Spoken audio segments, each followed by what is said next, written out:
Hola, ¿cómo están? Comenzamos a recorrer un nuevo capítulo de Encuentro con la Caja. Hoy tenemos un entrevistado muy interesante. Hablo del doctor Miguel Fernández, que ha mezclado en su vida la medicina y la política evidentemente como dos funciones y pasiones al servicio del prójimo. También hablaremos con él de su amor por el arte y de la fascinación por la montaña.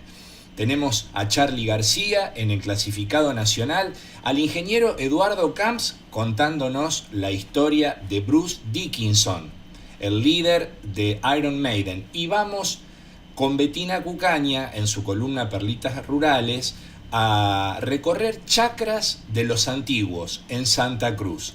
Quédense con nosotros, disfruten de este programa.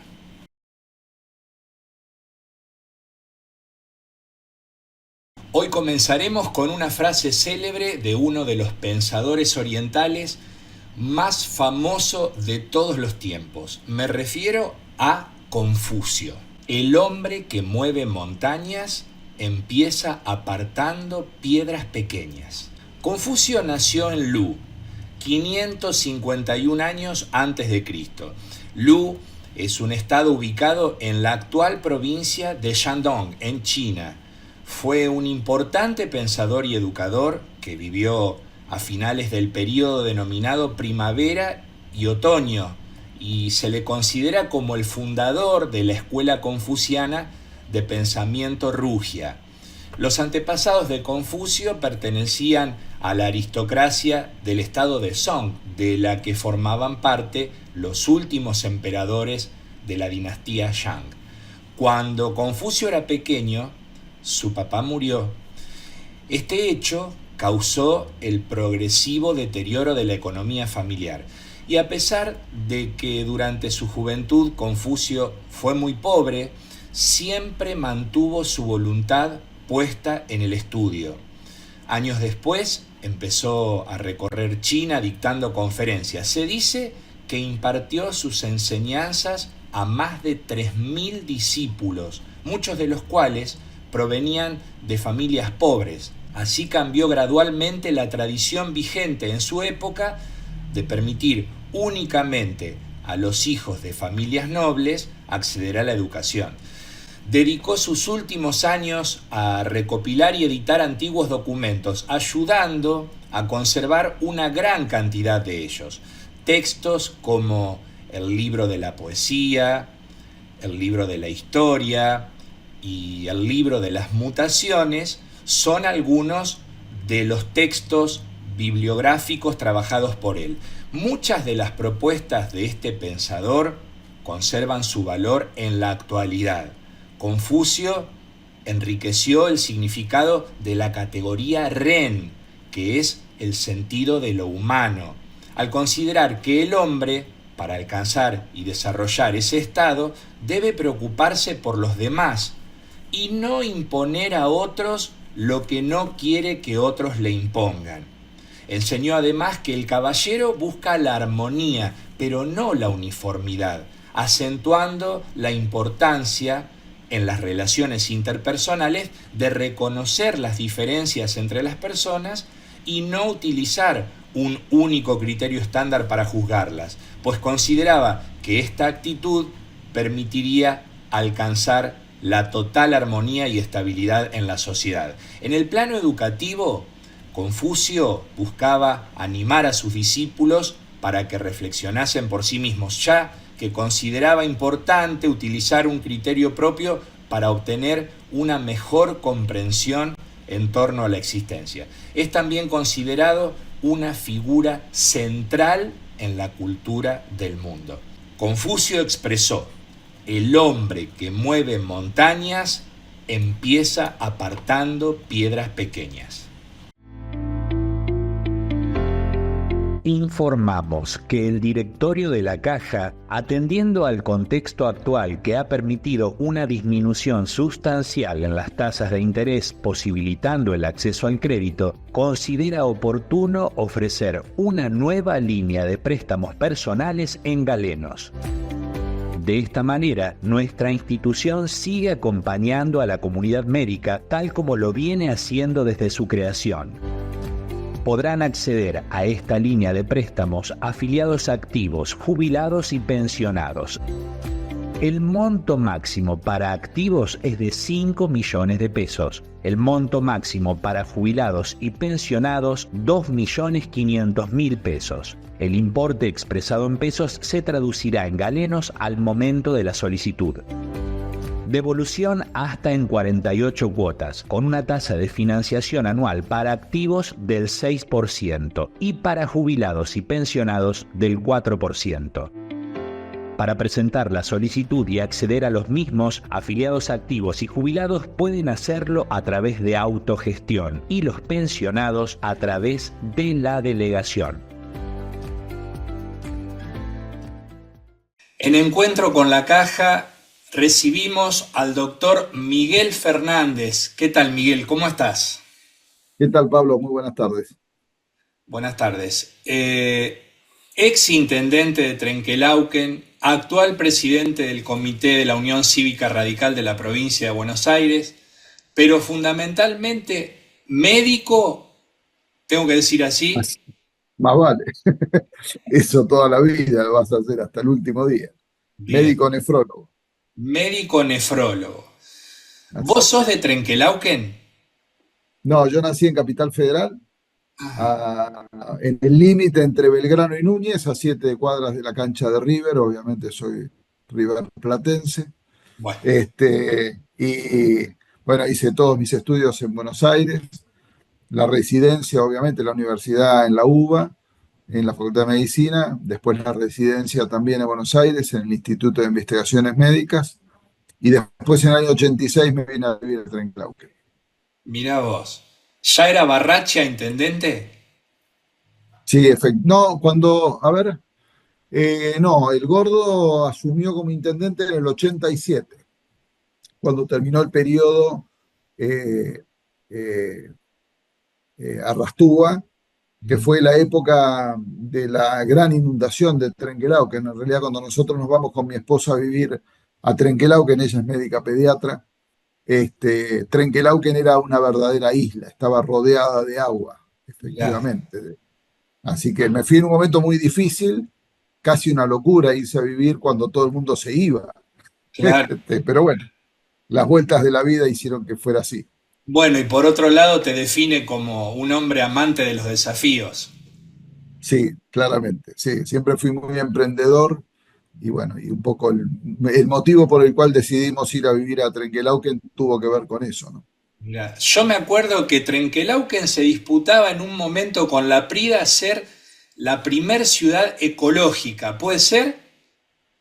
Sí, es una controversia que tuvieron Barracha y el Vasco Irigoyen, Los arquitecto, intendente de La dos Prida. vascos. Sí, sí, bueno, yo creo que ahí para mí tenía razón el Vasco, ¿no? El Vasco como que fue un poco el ideólogo de esa idea, solo que el Gordo la copió, le dio más volumen, le dio una visibilidad distinta y me parece que entre Trenquelauquen esa idea floreció con más fuerza, o por lo menos tuvo más visibilidad, ¿no? Bien, pero estamos hablando de dos adelantados, más allá de ser vascos como yo también, tosudos y, viste, a morir cuando a un vasco se le pone algo, pero estamos hablando de adelantados porque en aquel momento el cuidado del medio ambiente y todo eso no era lo que es hoy. No, sin ninguna duda, esas políticas fueron pioneras. Trenquelauquen fue pionera en muchas otras también, pero esa particularmente, el municipio ecológico, eh, fue novedoso, fue el puntapié, fue un cambio cultural también en Trenquelauquen, porque yo recuerdo que mis hijos eran los promotores, los chicos eran los promotores de esa política, que es donde generalmente se arraigan los cambios profundos, ¿no? Eran los chicos los que convencían a los padres de que había que separar la basura, que no había que tirar las cosas en un lado que no correspondía, todo lo que fue el compostaje de los orgánicos, la lumbricultura, digamos, las lombrices californianas para producir humus. Después, por supuesto, también la experiencia indica que cuando esas políticas no se pueden sostener en el tiempo, se agotan. Y me tuve el privilegio, en todo caso, en el 2015, cuando asumimos, todavía Trenquelauquen tenía esa aureola de municipio ecológico, pero se había venido muy abajo todo, el gordo ya había fallecido, y nosotros tuvimos la oportunidad de hacer la versión 2.0 del PROLIM, que fue el Polo Ambiental Integral. Reconstruimos todo el lugar, volvimos a poner en funcionamiento a pleno y con tecnología de punta el Centro de Tratamiento de Residuos Hospitalarios. Debe ser uno de los pocos centros de tratamiento municipales que hay en la provincia, totalmente autónomo. Y bueno, y fuimos incorporando nuevas tecnologías y demás, una planta de transferencia que se inauguró hace poco. Hemos tenido un trabajo muy sostenido para recuperar esa historia, y volver a ponernos un poco a la vanguardia del municipio ecológico y sustentable, ¿no? Germinar esa vieja semilla que plantó el gordo Barracha. Miguel, me voy al Miguel Fernández adolescente, terminando la secundaria. ¿Cómo surgió la idea de estudiar medicina? Mira, yo iba a ser ingeniero agrónomo, no me preguntés por qué, porque no, en mi casa no había una planta, sí, había un jardín, pero nunca tuvimos campo, ni vacas, ni nada por el estilo. Pero tenía mi abuela y mis tías, eran personas más bien obesas, éramos de buen comer, y mi tía, que vivía a la vuelta de casa, era diabética tipo 2, Ajá. y siempre jodía cuando yo era chico, ahí viene el doctor, viste, de a poco me fui familiarizando. Me acuerdo que tomaba propanolol, mi tía, y creo que tomaba alguna sulfonilurea, y como que me fui metiendo de a poco en esa joda, en ese chiste de mi tía y qué sé yo, y finalmente terminé decidiendo por estudiar medicina. Así que no sé, creo que por ahí vino, porque medio en chiste, medio en serio, y después, por supuesto, cuando empezás, Lo abrazás la abrazás. profesión, ¿no? Claro, claro. Y bueno, me dijiste que elegiste la uva. Sí, bueno, yo estudiaba en Buenos Aires, hice la primaria en un colegio ahí en Belgrano, el Manuel Belgrano, hice la secundaria en el Liceo Militar, en San Martín. Ujú. Había, yo a veces se lo cuento a mis hijos y se ríen porque fue una época donde nosotros teníamos que dar examen de ingreso para entrar a la secundaria. Mirá. Me acuerdo que yo tuve que dar examen de ingreso para el Nacional, yo rendí en el Nacional Buenos Aires y en el Liceo Militar. Ujú. Y competían junto con el Carlos Pellegrini en tres instituciones educativas de alto nivel. Bueno, yo finalmente terminé, no di en el Carlos Pellegrini, porque era más contable, no me gustaba mucho ese tema. Y cuando entré en los dos lugares decidí ir al Liceo Militar, que fue muy duro, ¿eh? Me educó mucho, pero fue muy duro Sí, te toda la entiendo. infancia, toda la adolescencia ahí, ¿no? Un Pero, régimen, y, claro. y después, bueno, entré a la facultad, obviamente, un momento difícil, cuando entramos a la facultad en el año 77, plena dictadura, este, y todo muy riguroso, una época difícil. Ujú. Este, pero bueno, así fue un poco mi vida, con Y examen de ingreso también para entrar. está bien. ¿Y te recibiste cercano al renacimiento de la democracia? ¿Cómo fue que adoptaste nefrología? Porque no es de las especialidades quizás más frecuentes. Bueno, ahí se dio alguna particularidad. La cátedra donde yo cursaba, que era la sexta cátedra en el Clínicas, el, el director de la cátedra era Emilio Burucúa, un gran profesor de clínica médica, y la cátedra tenía mucha orientación a la nefrología, a medio interno y sobre todo a algo que me parecía medio exótico, que a mí me apasionaba, que era todo lo que eran las enfermedades autoinmunes, vasculitis y demás, que era casi como el filtro de la materia. Este, Y uno de los profesores que tuve en los 3 años de medicina interna fue Miguel Nadal, un gran nefrólogo que tenía, bueno, obviamente estaba en el Clínicas, también en el Güemes. Y bueno, a mí siempre me gustó mucho, eran muy buenos profesores. eh, y quizás lo que terminó de determinar, yo estaba entre cardiología y nefrología, quizás mi última materia fue o sea, medicina interna, en medicina interna 3 me toma Nadal y me toma insuficiencia renal aguda.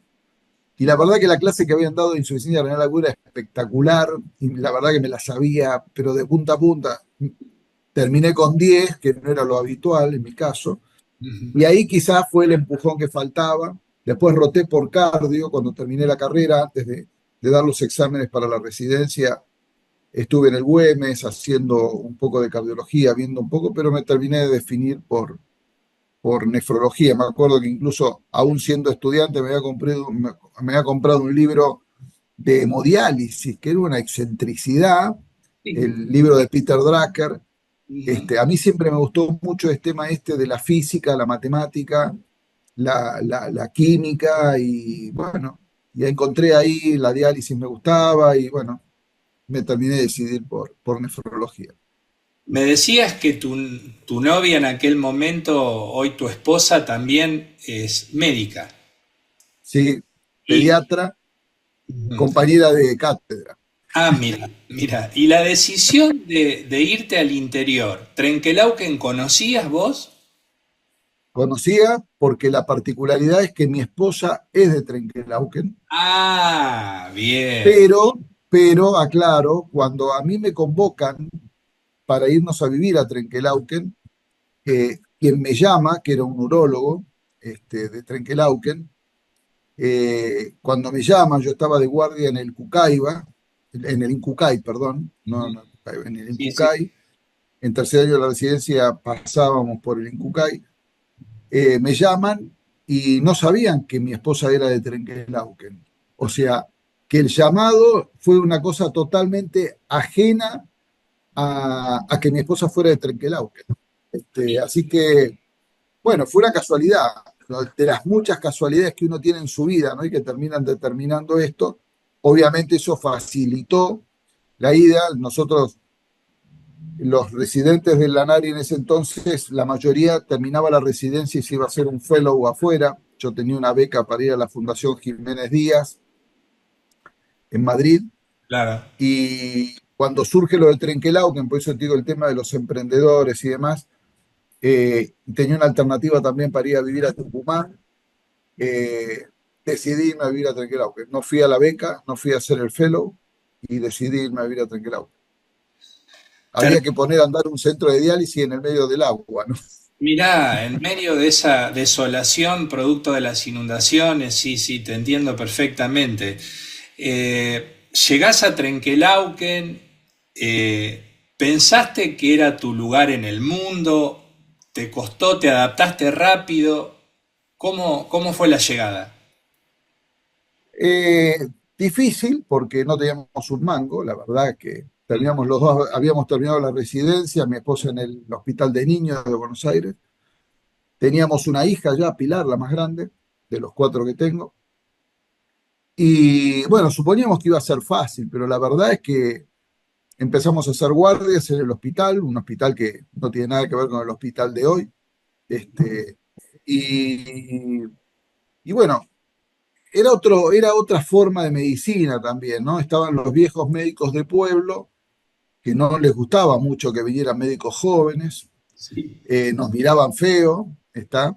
Y bueno, y hubo algunas restricciones, por ejemplo, decir, bueno, si querés hacer nefrología está todo bien, pero no se te ocurra hacer clínica, no va a empezar a atender pacientes clínicos.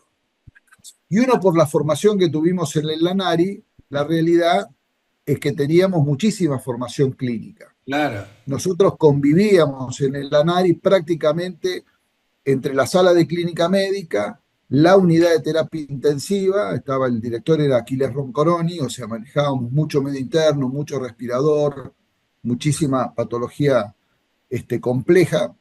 Eh, y nefro, era casi como una unidad, y había después 50% era toda investigación clínica, ¿no? Mirá. Y yo me sentía habilitado, obviamente, para atender pacientes clínicos, pero tenía prohibido atender pacientes clínicos, porque si no, no me derivaban una infección urinaria. Así Increíble. que bueno, fue un comienzo complicado, que de hecho Difícil. no fue fácil poner el centro de diálisis, digo, en el contexto de una inundación. Y bueno, tuve que ir a trabajar a Peguajó, que era donde estaba un centro de diálisis el más cercano, porque había que comer. Claro, Así que claro, iba 3 veces por semana a hacer turnos de diálisis a Peguajó. Y bueno, y mi esposa empezó a tener, por supuesto, ella atendía mucho más en el hospital. claro. Compartíamos la guardia del hospital, ella hacía la mañana, yo hacía la noche, por los chicos. Después nació Tomás, mi segundo hijo.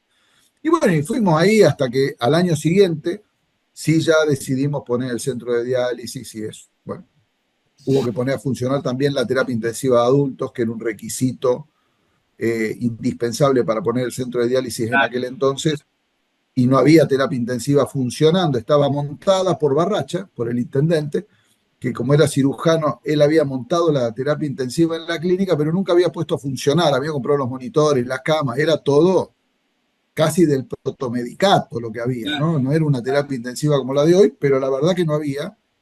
Y junto con un colega médico cardiólogo, Raúl de la Mata, pusimos a funcionar la terapia intensiva junto con el centro de diálisis. Así que fuimos unos adelantados en aquella época, Construir ladrillo por ladrillo. El más tema, o menos. el tema del compromiso con la comunidad, la militancia política, ¿eso era algo que vos ya traías o fue dándose en la medida de que ibas recorriendo este camino que nos estás contando?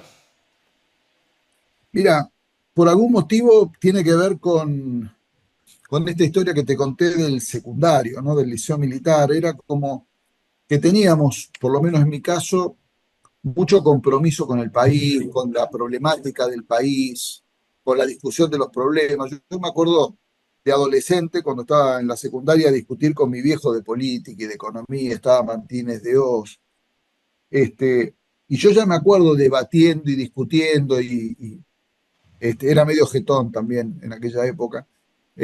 Así que yo ya de esa época me acuerdo que tenía esa necesidad de comprometerme con lo público. No sé si con lo político, pero sí con lo público.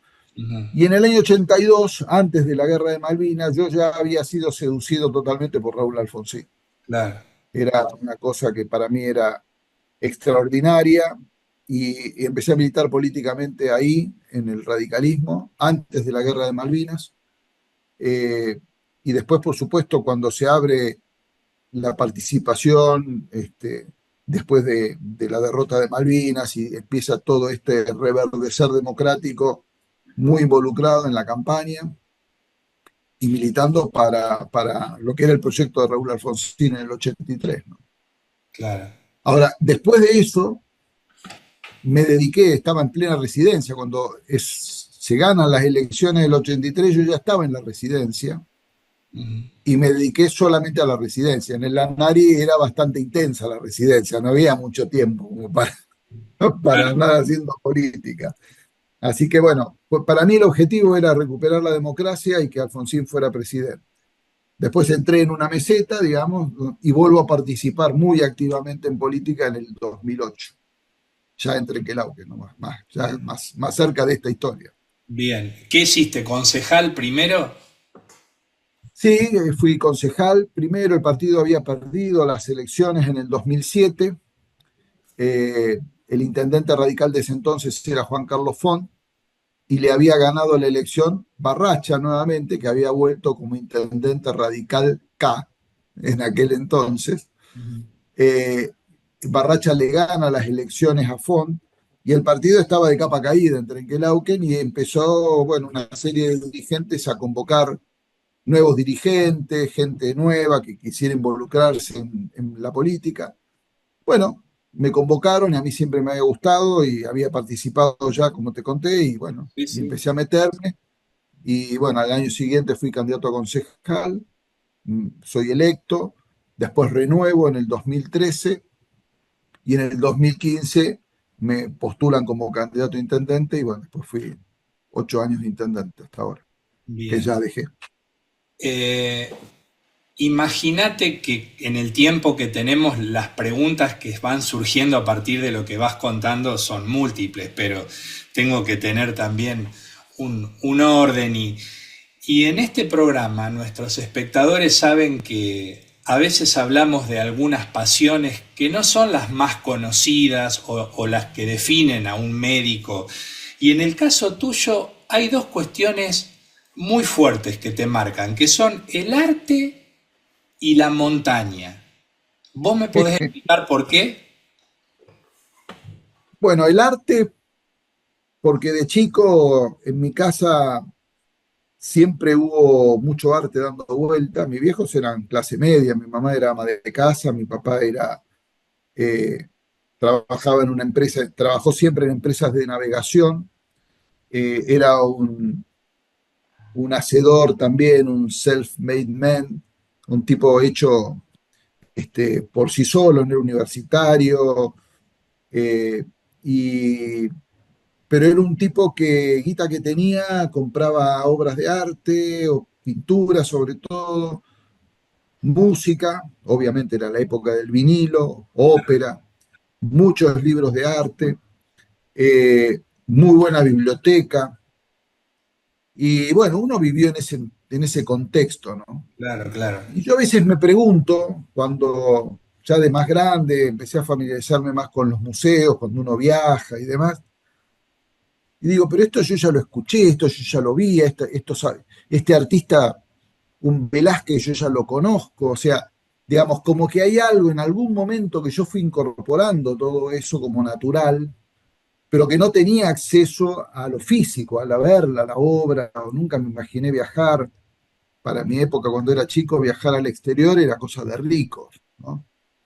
Pero yo creo que, bueno, hubo mucho, mi casa estaba lleno de cuadros, algunos mejores, otros peores. Mi viejo cuando viajábamos, que eran los viajes como hacíamos antes, a Córdoba, a Mar del Plata, viajábamos mucho de vacaciones.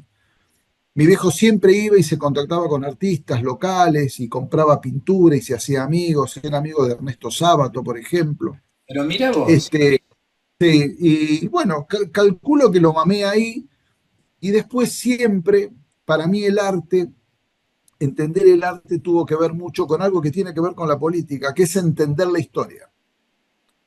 Cosas como decir, che, a ver, cuando acá estábamos nosotros con los malones y con la conquista del desierto, vos tenías a los románticos en Europa pintando cosas que vos decís, pero no me coincide lo estético de este cuadro con la historia de la conformación de nuestro Estado Nacional. Entonces, para mí, a partir de ahí me empecé a meter mucho en la historia del arte y a entender y a generar en mi gestión política en el municipio una cuestión que para mí fue clave, es el cuidado del patrimonio. Trenquelauquen tiene mucha historia de la conquista del desierto, de la fundación con Villegas, de las culturas de ensamblaje con los pueblos originarios, con el cacique Pincén.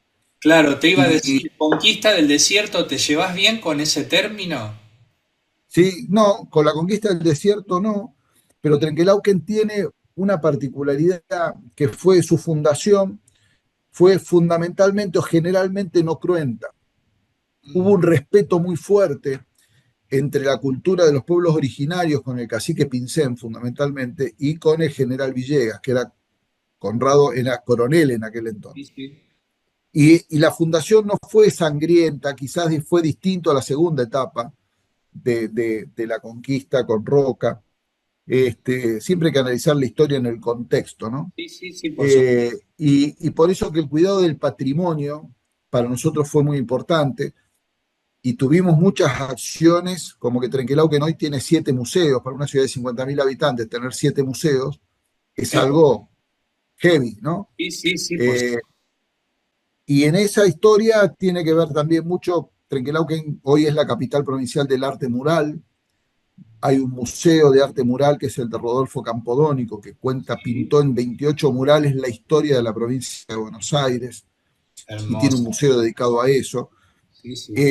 Entonces digo, ensamblando todo esto de la historia entender la historia y el arte como un conjunto, a mí siempre me apasionó. Y trabajé mucho y ahora te contaba el último museo que se inauguró en Trenquelao, que es el Museo de Artes Visuales, que es un museo muy moderno, muy interactivo, muy dinámico y que tiene un espacio reservado para la historia del arte. Y los contenidos de esa interacción con pantallas táctiles y demás lo estamos diseñando nosotros.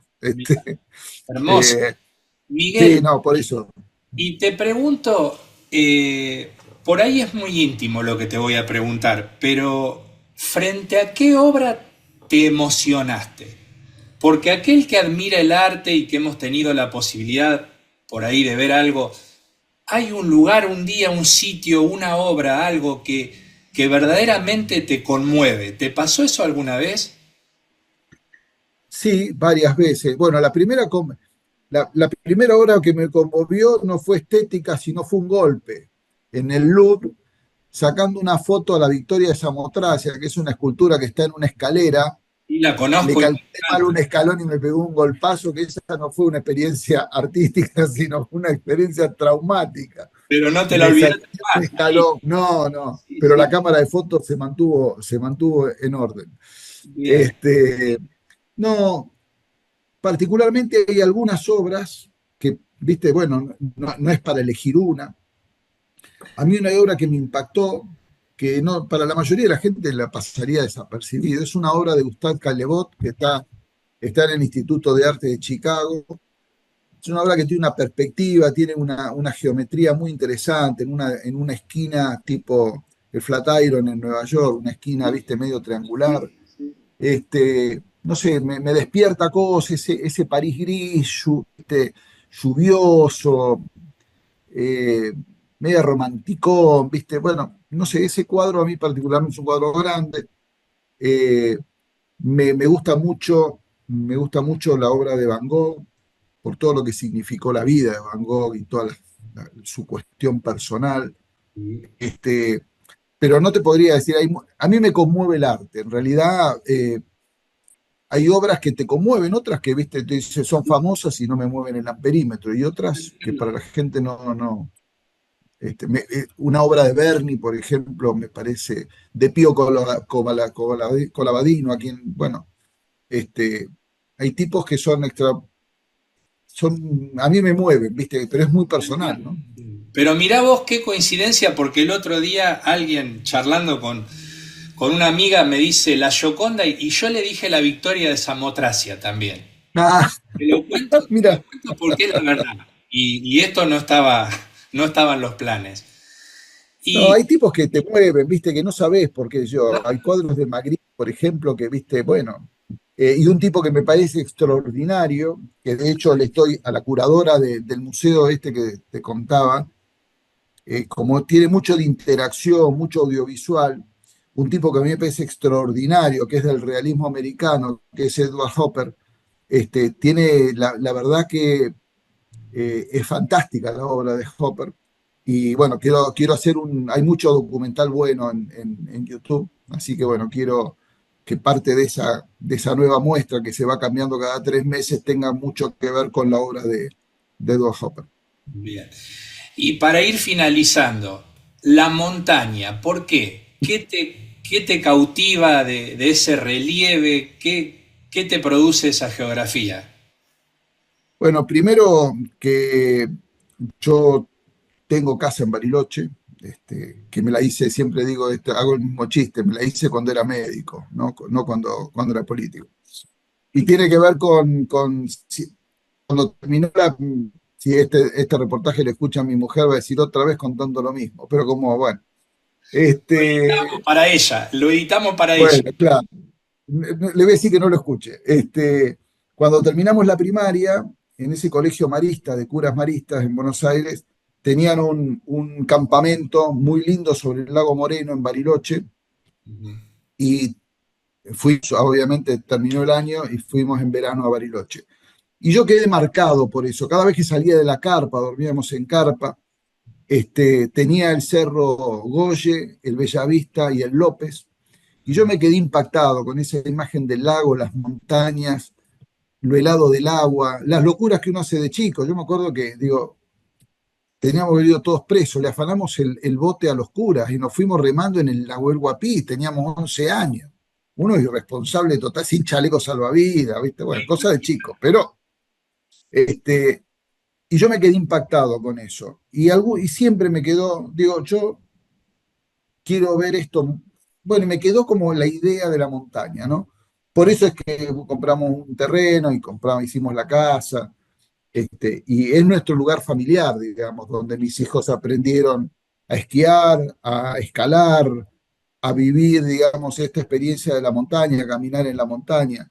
Sí que tiene que ver mucho con nuestra familia, con esto que te cuento de lo que para mí significa la montaña, que es esa cosa majestuosa, pero que tiene mucho de soledad también, ¿no? Como que yo disfruto en la montaña, caminar en la montaña y estar solo escuchando música o con mis pensamientos, y el desafío de llegar arriba y ver qué hay del otro lado, ¿no?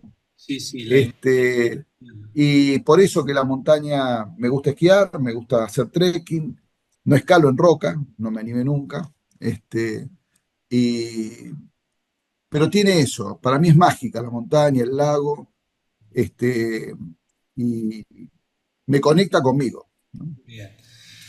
Miguel, yo te agradezco muchísimo. Espero que nuestros espectadores disfruten como he disfrutado yo de este tiempo que tan generosamente nos has regalado.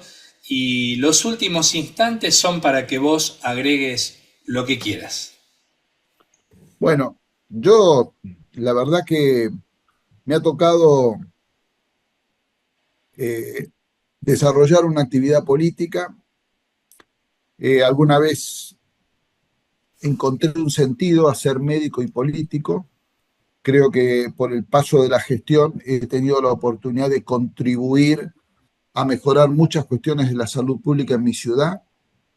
De ese hospital que tenía un médico de guardia allá en el año 86, terminamos con un hospital de alta complejidad municipal con 6 médicos de guardia, con unidad coronaria, con terapia intensiva, con hemodinamia, con neurocirugía. Haber puesto muchos recursos económicos para mejorar la calidad de la salud que le ofrecemos a la ciudad. Entonces, ese perfil de gestión política lo tienen muchas veces los médicos, ¿no? Por eso que también hay muchos médicos en la política. Y tenemos una sensibilidad particular para la política. La escucha, lo que nos ha tocado muchas veces hacer en el consultorio, te habilita después para hacer política, porque en realidad lo que haces en la política es lo mismo que hacías en el consultorio, escuchar y tratar de entender, ¿no? Entonces, me parece que tiene sentido la política y ser médico, y gracias a que fui médico pude haber tenido esta experiencia, eh, y uno va a ser médico toda la vida, con matrícula, sin matrícula, este, y me ha permitido no solo lo cotidiano, lo que hacemos todos, sino también sentirse útil, ¿no? Sentirse útil no solo en la actividad profesional del consultorio o en haber puesto un servicio de diálisis para que hoy atiende más de 50 pacientes de toda una zona, haciendo accesible un tratamiento complejo. Me ha tocado también asistir mucha gente víctimas de accidentes en las rutas, yendo a Bariloche justamente, o incluso alguna vez, ya siendo intendente, teniendo que rescatar gente de una cuneta llena de agua al costado de una ruta que se estaban ahogando porque se habían desbarrancado. Y bueno, al final del camino te das cuenta que ser médico es una pasión, que tiene sentido, que podemos hacernos mejores personas, ¿no? Así que yo celebro este esfuerzo enorme que hace mucha gente para estudiar, hacer la residencia y trabajar a veces con no mucha retribución económica en bien de los demás, ¿no? Así que bueno, celebro eso. Perfecto. Te agradecemos muchísimo por tu tiempo y por tu calidez. Bueno, Pablo, te agradezco mucho y espero que haya sido útil para tu programa. Hasta pronto. Gracias.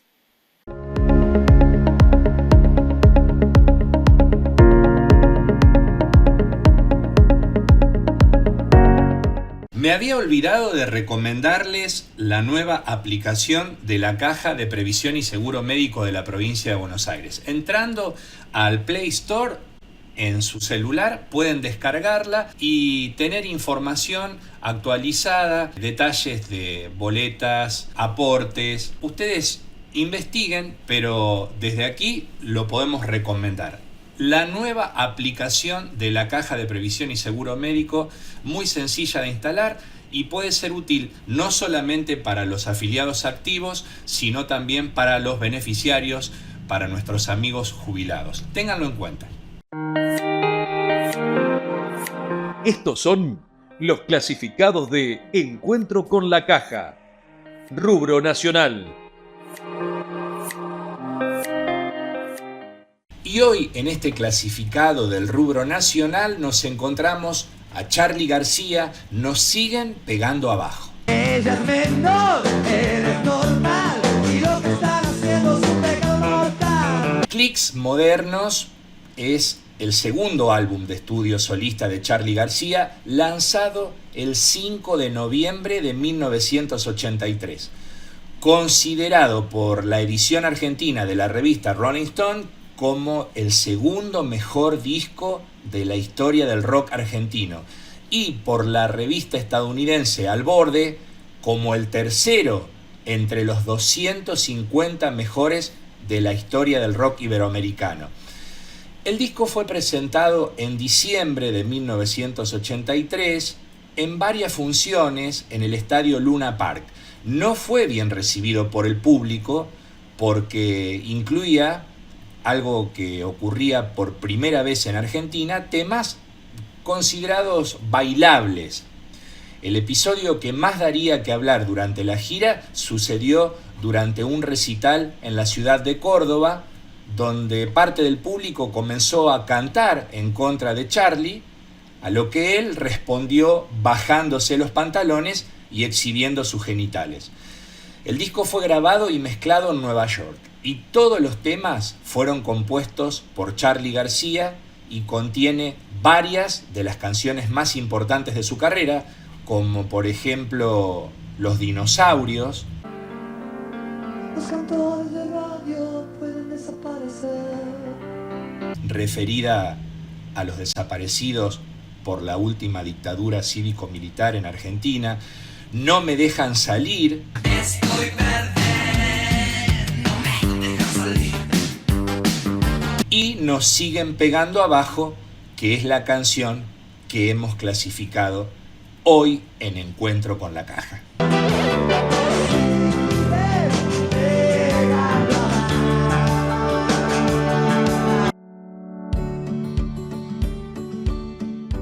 Tenemos muchas alternativas para que puedas abonar las boletas de aportes fijos, préstamos o planes, sin moverte de tu casa ingresando a las siguientes plataformas.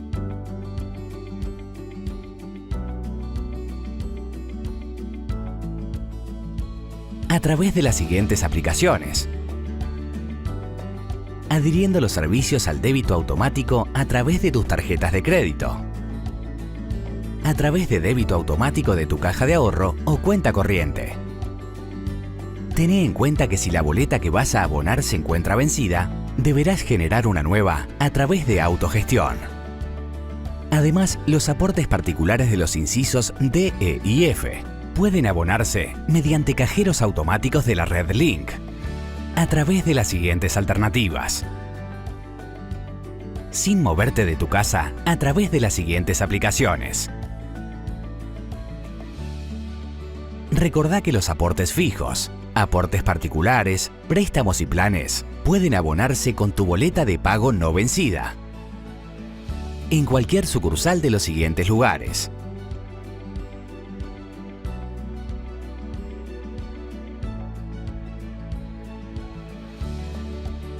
O en nuestras delegaciones de la siguiente manera. Ante cualquier duda, comunícate con nosotros. Somos la Caja de Médicos. Estamos junto a vos en cada etapa.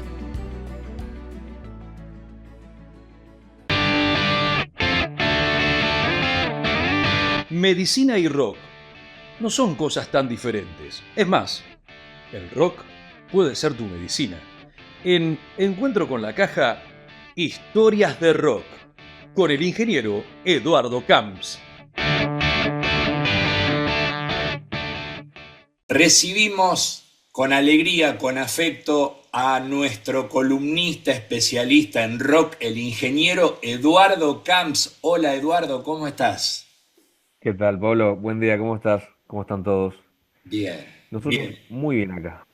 bien. Hermoso. Esperando este momento. Sí, yo también. Hoy vamos a hablar de una figura del heavy metal internacional descollante que hace pocos días, el 1 y el 2 de diciembre, estuvieron acá en Buenos Aires.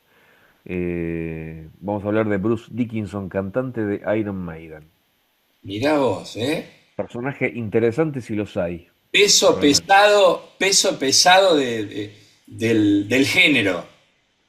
Sí, sí, sí. Mira, yo estoy por cumplir 56 años y te digo, yo lo sigo desde, no sé, de los 20, 22, 23 años, 20 o quizás antes. Sí, a ver, pasaron 40 años, 40 años del disco Somewhere in Time. Sí, sí, sí, sí, sí, más de 40 años. Más de 40 años que lo sigo a estos pibes. Bruce Dickinson. Este, Él es el líder y vocalista. en realidad, este grupo es muy especial. Lo empezó Steve Harris, que es el bajista. Ajá. Votado varias veces, varios años seguidos, o no consecutivamente, como el mejor bajista del mundo. Estamos hablando del género heavy metal, ¿no es cierto? Y otra cosa fuera de lo común es que el bajista compuso la mayoría de los temas. Compuso la Ah, mayoría de los temas, sí, sí, sí. mira, medio Eh, especial. sí, sí, sí, él sacaba y ponía gente, o sea, digamos que hasta la formación que se los conoce, con la cual se lo conoce ahora, por lo menos pasaron 20 músicos antes de que se estabilizara acá con la formación, sí, con la formación actual, digamos. Que ya estamos hablando de que ya son veteranos, o sea, Bruce Dickinson hoy tiene 66 años Ah, mirá vos. y es O sea, considerado por muchos, sí, ¿y Bruce Dickinson no llegó desde el inicio a Maiden? no, llegó después de los dos, sí, después del primer disco, o sea, antes hubo, digamos, dos o tres cantantes, hasta que el uno más o menos significativo fue Paul Diano, que falleció hace muy poquito, hace menos de un mes, sí, un mes más o menos habrá fallecido. Bueno, estaba muy comprometido o sea, Paul Diano eh, empezó digamos, a cometer actos de indisciplina, o sea, drogas, llegadas tarde, a veces no aparecía en los recitales, entonces, bueno, se cansó Harris y lo echó. Y por otro lado, ya lo conocían a Bruce Dickinson, o se conocían, ¿por qué? Porque Bruce Dickinson era cantante de una banda que se llamaba Samson. Ajá. Y es más, eran bastante conocidos, eran más conocidos que Iron Maiden en algún momento. Eh, habían sacado, habían sacado un par de discos y Samson, y es como que le gustó la onda, o sea, a Bruce Dickinson le gustó la onda de Iron Maiden, porque se conocían, porque Iron Maiden abría los shows para Samson en Ah, varias ocasiones. decía de telonero. Eh, Hacía de telonero y claro, Bruce Dickinson veía que en su banda muchos excesos había, muy poco profesional, él quería más profesionalismo y vio con buenos ojos a Iron Maiden porque primero estaba prohibido el consumo de drogas, prohibido, prohibido, o sea, pucho afuera, chao.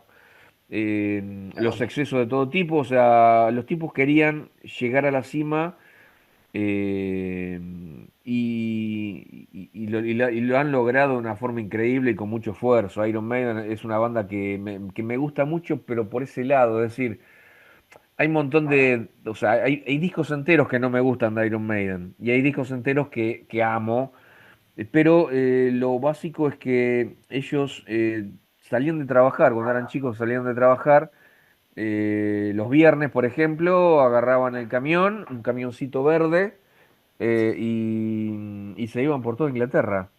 Mirá, Y, y el hecho que hayan sido famosos fue el boca en boca. Se han enfermado, o sea, no tenían dónde quedarse, no tenían un mango nunca. claro. Lo trabajaron desde bien abajo y hoy parece mentira Y la así a historia. fuerza sí, sí, sí, sí, sí. Un camioncito verde. Es increíble que hayan hecho de esta manera la fama, pero fue de boca en boca. Y te quería hablar de Bruce Dickinson en particular porque es un tipo ideal para invitarlo a, no sé, a cenar o amenizar una fiesta que tengas en tu casa, porque, escucha esto, además de cantante y compositor, Sí, es músico porque tiene un nivel medio en guitarra y en piano, ajá. es productor musical, es esgrimista, o sea, estuvo en la selección nacional de Inglaterra cuando era chico, cuando era jovencito, en esgrima, Mirá. es empresario, escritor, escribió un par de novelas, es historiador, locutor, presentador, guionista, catedrático universitario y piloto de aviación. O sea, todo eso es Bruce Dickinson. No lo puedo creer, mirá vos.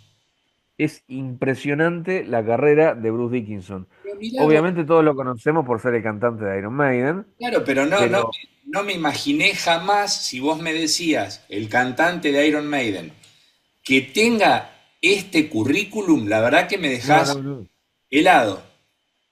tremendo.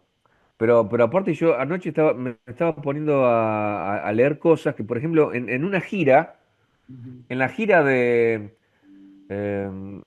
disco, ¿cómo se llama? Somewhere in Time, o sea, a tiempo en algún lugar se tradujo, pero en realidad la traducción exacta es en algún lugar en el tiempo. Ese es el disco y bueno, para promocionar el disco salieron a una gira europea y durante la gira escribió una novela, Pablo. No, no, no, no. O sea, el resto de los músicos del mundo, Perdóname. sí, No, no. ¿Sabés por qué? Porque ya me quedó dando vueltas en la cabeza la idea de la disciplina con el consumo de sustancias. primero y principal. Que te lo iba a preguntar si hoy en día se sigue sosteniendo ese esquema. Sí, absolutamente. Por otro lado, me decís de una persona de dotes intelectuales y de un, no sé, como dije, valga la redundancia, un currículum poco habitual para ser Muy poco el habitual, líder muy de poco una habitual. banda que uno ve, no sé, exceso, descontrol y todo, de la magnitud de Iron Maiden. Pero totalmente, en las giras todos los músicos del mundo entre show y show, ¿qué hacen? Y se van a un bar, se chupan todo, van con las groupies, tienen un buen momento. Este no, este se encerraba en el hotel y a escribir novelas. Escribí un par de novelas. Pero aparte te quería comentar, el tipo no puede hacerse muy en loco porque tiene dos empresas. Es empresario el tipo, o sea, De qué rubro? uno es aviación, el tipo tiene una empresa que hace mantenimiento de aviones y además formación de pilotos. Formación de pilotos.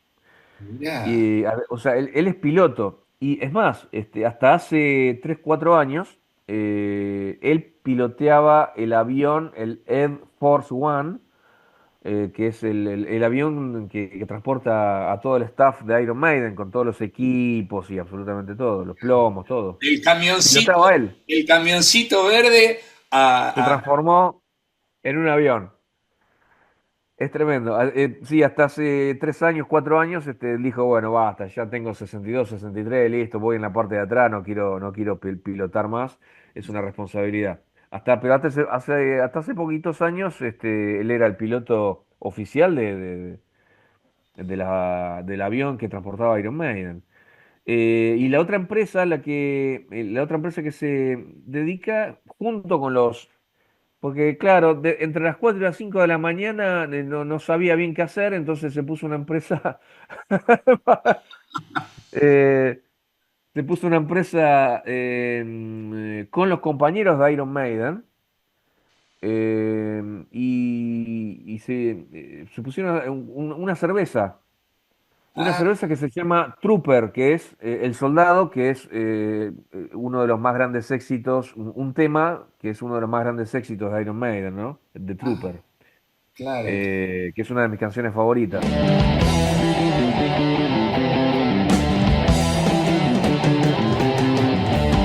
Y al parecer es una de las que más se exportan, una de las cervezas inglesas que más se exportan, Y sumó The a sus Trooper. compañeros en el emprendimiento. Sí, el resto de los pibes dijeron, bueno, encárgate vos. Y el chabón, claro, como ya es empresario, está acostumbrado. Entonces él se encargó del marketing, de buscarle el sabor, el sello distintivo en todo lo que se refiere al sabor de la cerveza, a esta cerveza. Así que bueno, tiene dos empresas exitosas. Mirá qué Y bueno. además, y además durante varios años, o sea, creo que fue entre el 2002 y el 2010, tuvo no uno, sino dos programas de radio, eh, tipo más o menos como El Caminante Nocturno, una cosa así, pero con más entrevistas y más, sí, sí, aprovechando que él era Con músico otra y estaba en el producción, ambiente, otro nivel de producción. absolutamente, absolutamente. Este, Iron Maiden, no fue ininterrumpidamente, es decir, hubo 6 años que él salió de la alineación de Iron Maiden, salió en el 93 porque quería, digamos, incursionar musicalmente como solista, y volvió en el 99. En el año 99 volvió a Iron Maiden. Ya ahora en vez de 5 ya son 6, son 3 guitarristas. Musicalmente, desde el punto de vista musical, Iron Maiden quiso emular desde el principio lo que hacía, ahí no me acuerdo ¿cómo se llamaba? Airborne Ash. Bueno, había un cantante que ahora se me fue de la cabeza, una banda, que Steve Harris admiraba mucho, y que ¿sabés lo que hacían? Dos guitarras en paralelo tocando exactamente lo mismo. Entonces vos escuchabas en el solo, eso requiere mucho ensayo, requiere los solos por duplicado. Entonces vos escuchabas en ambos oídos dos guitarras al mismo tiempo. Es espectacular. Y suenan re bien así. Mirá vos, sí, me imagino lo que debe llenar el sonido, cómo debe Total, total. generar. Ahora, mirá vos, también me pongo a pensar, porque habitualmente en este espacio, en esta columna, las historias son, salvo algunas inspiradoras como la del líder de Kiss o la de Stevie Wonder, después hay muchas veces historias truculentas, dramáticas, excesos. Pero esto, la verdad, me sorprendiste. Sí, sí, sí, sí, sí.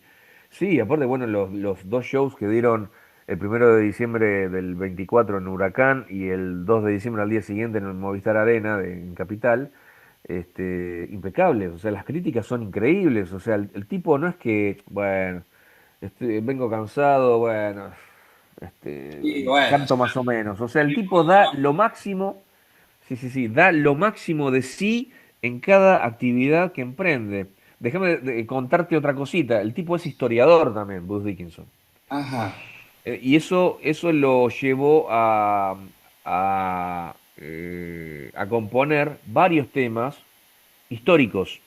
The Trooper, por ejemplo, El Soldado, se trata de la carga de caballería ligera británica en la guerra de Crimea, o sea, contra los rusos.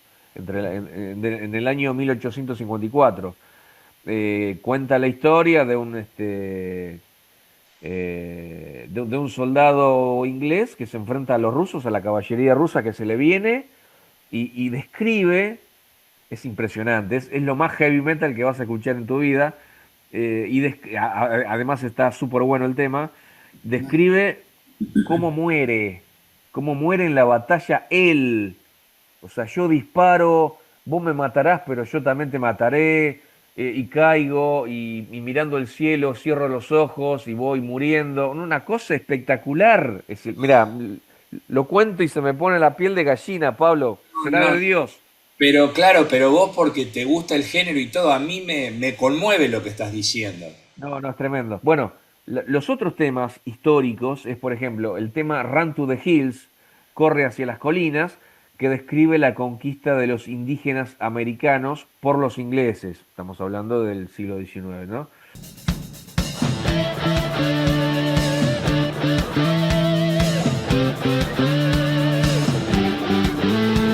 Claro. Después, The Trooper, Alexander the Great, Alejandro Magno, Sí. recrea la vida de Alejandro Magno.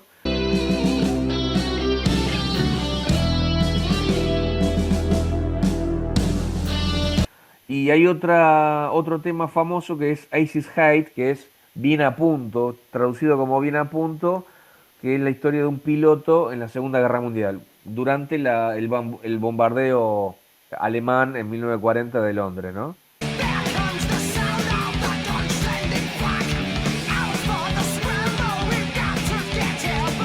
Claro. Son por lo menos...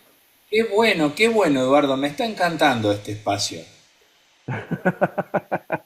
Sí, es verdad, porque Sí. es lo que me gusta. Entonces, fíjate lo que yo que no soy amante, sí, conozco a Iron Maiden, pero mirá todo el condimento que le estamos poniendo para que cualquier persona que no le gusta, pero por lo menos diga, pero mirá qué interesante lo que hay detrás. Es más, es considerado uno de los mejores cantantes de heavy metal de la historia.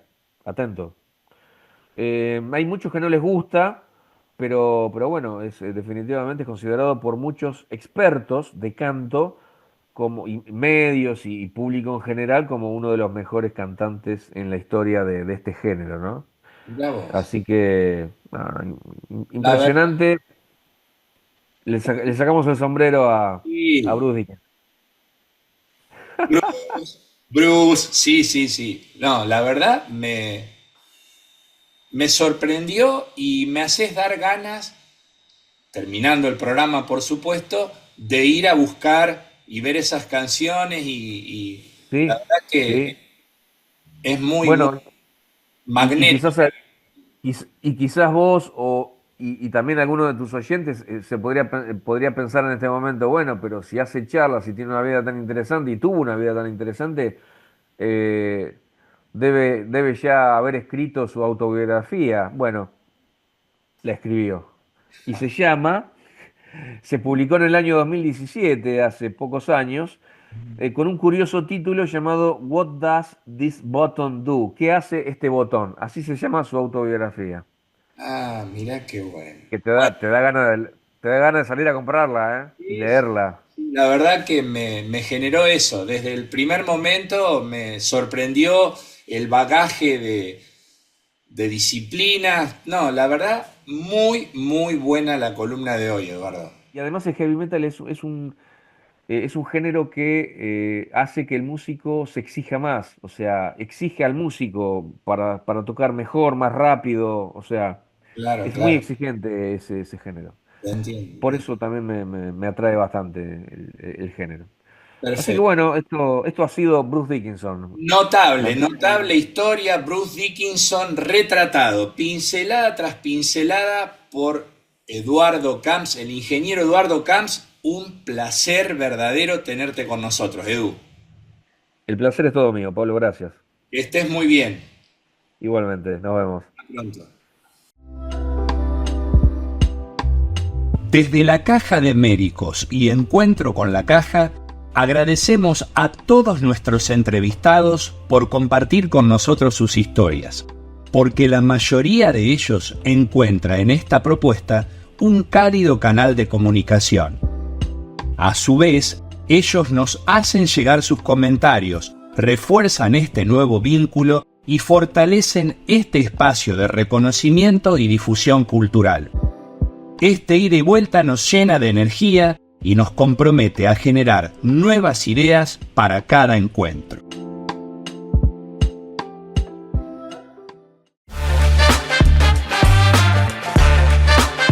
Conocemos nuestro país recorriendo su geografía, descubriendo las historias de nuestra gente, disfrutando de la cultura, el arte y la gastronomía. Viajar es el mejor plan. Y prácticamente en el final de nuestro programa tenemos el agradable placer de recibir a Bettina Cucaña. Bettina, ¿cómo estás? Bienvenida. Muy bien, doctora Rúa, ¿qué tal? Un saludo para toda la gente que lo ve, lo escucha. La verdad que no sé si es bueno o malo estar al final, porque después de tantas cosas lindas que usted tiene en su programa, a veces La gente ya es como sabe que... y espera el programa y sabe que al final se lleva una sonrisa conociendo un lugar, descubriendo la oferta gastronómica de ese sitio. Es ya un clásico de Encuentro con la Caja Bueno, de Servicios Rurales. me quedo tranquila entonces y sigo estando al final de su programa, de su interesante programa. Estamos en verano y Sí, el sur de la República Argentina es muy atractivo para los que no esquiamos, a los que no, las nieves no nos atrae mucho porque no hacemos deportes en la nieve. Está bueno conocer el sur sin nieve, ¿no? Y bueno, ni hablar de toda la vegetación y los colores que tiene nuestra Patagonia. total. Los Antiguos es un lugar, un destino de mucho turismo rural, ideal para combinar el descanso y la aventura. Bueno, muy conocido por sus frutas finas, aguas transparentes del lago Buenos Aires, chacras productivas, y ahí me quiero detener, porque en los antiguos, en la Patagonia, en Santa Cruz, existe la ruta de las chacras turísticas. Ruta, Y yo hace ruta de las chacras turísticas. Exactamente. Y bueno, no conozco el Santa Cruz, pero lo he visto a Mario Marquí cuando era en uno de sus últimos programas, antes bueno, de ser director de turismo de Santa Cruz, como es actualmente, y lo vi en una de las chacras que se llama Chacra Don Neno. Ah, Neno. Me estuve hablando hace unos días con Walter es el propietario, y bueno, él contó que hace ya mucho tiempo que tienen ese emprendimiento, que hacen visitas guiadas, que son pioneros en esa localidad y son innovadores en los sabores y apasionados por la Patagonia, ¿no? Es una familia que es fundadora viene de una familia fundadora de los antiguos y, bueno, los productos todos basados en las frutas de esa zona, son como la vedette de esa propuesta, de esta chacra Don Neno, que es chacra donde estuvo Mario Martí, y de ahí me acordé que, bueno, con su programa En el Camino, muy, muy conocido. exactamente, antes de ser funcionario. Así que bueno, es una linda invitación para acercarse a esta chacra, siempre hablando de los antiguos. Otra de las chacras que también tengo contacto, que hablé con Ariana, es una quinta generación de la chacra La Querencia, también en los antiguos, y allí en los 70 dice que Emilio y Marcelina crearon esta chacra familiar y hoy ya es quinta generación que continúan haciendo principalmente mermeladas, pero unas mermeladas, dice, para que no sea todo igual o todo lo mismo, bueno, van creando nuevos sabores con una combinación, bueno, importantísima de productos que ellos mismos producen. Chacra La Querencia, hacen visitas guiadas y la visita termina con una merienda de campo. Mira, riquísimos, por supuesto, con esos, con los productos que ellos elaboran. me Y la otra chacra, una torta no puede no tener cerezas ahí. no, por supuesto, cereza, frutilla, arándanos y todo Bien. las frutas finas. Y también no puede faltar en esa zona y en el turismo rural las cabalgatas, el buen samaritano, se llama este destino. Hablé con Azul, que es una de las principales, y nos cuenta que hacen cabalgatas cortas, cabalgatas de 2 o 3 días, lo que el turista pida. Están muy cerca del límite con Chile, y bueno, son, por supuesto que esas cabalgatas recorren espacios verdes, y también ofrecen dulces, licores, dulce de leche y huevos de campo, frutas frescas, frutillas, frambuesas y cereza. Un lugar para cabalgar, para disfrutar la cabalgata y para saborear. Volver a recuperar El buen energías samaritano. a la chacra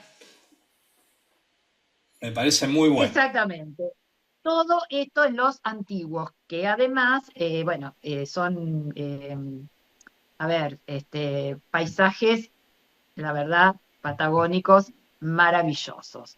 Me- Un destino que está lejos, pero que vale la pena conocer, y principalmente en verano, doctor. La ruta de las chacras turísticas en los antiguos. Me encantó y me lo imagino, ese paisaje con la cordillera imponente, cercana y todo eso, las plantaciones. Nevada, Me porque gustó. la cordillera tiene nevada en verano, Sí, y sí, sí. bueno, y esos lugares para tomar el té, para disfrutar la merienda, realmente, bueno, sabores inolvidables. Inigualables. Betina, como siempre, un gusto tenerte en nuestro programa. Muchísimas gracias por traernos estas propuestas variadas. Un placer que disfruten el turismo rural y toda la Argentina, de norte a sur y de este a oeste. Así es, firma Betina Cucaña. Un beso grande, hasta pronto. Adiós.